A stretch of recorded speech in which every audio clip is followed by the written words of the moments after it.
میرا ایک جاننے والا دوست تھا، اداکار تھا، اور انتہائی بدتمیز اداکار تھا، انتہائی بدتمیز.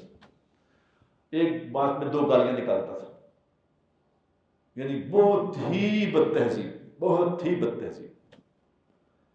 اب ہم کہتے تھے یار، میں کہتے تو کی زندگی گزار رہے ہیں یار، تو اپنی زبانیں ٹھیک کر لیں. اب پتہ نہیں اس نے کیا توبہ کی، ایسی کیا اس نے توبہ کی کہ خدا کی قسم کہ وہ کلمہ پڑھ کے مرا. پتہ نہیں کس نے اس رات کو اللہ سے کہہ دیا ہوگی اللہ نے معاف کر دیا.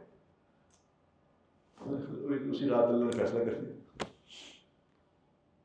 کومیل کا قصہ نہیں پڑھتے، جس کو موسیٰ علیہ السلام کے زمانے میں جو ساری دنیا نے اللہ نے کہا تھا جاؤ موسیٰ میرا ایک دوست جنگل میں مر گیا، اس کا جنازہ پڑھو.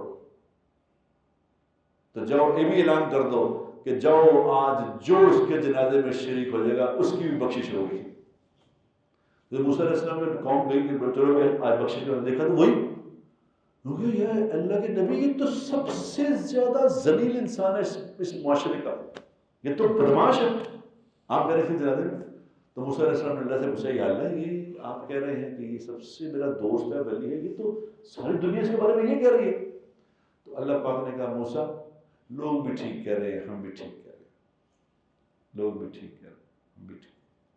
بس اس نے رات ہم سے بات ہی ایسی کی ہے، اس نے بات ہی ایسی کر دی. اس نے کہا یا اللہ معاف کر، آج کے بعد میں تیری نافرمانی نہیں.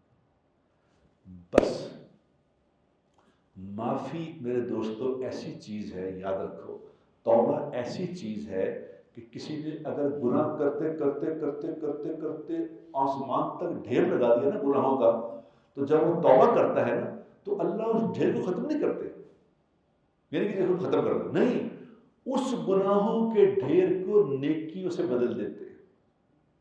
کمال ہے یار، کمال ہے. اللہ کمال ذات ہے، کمال ہے.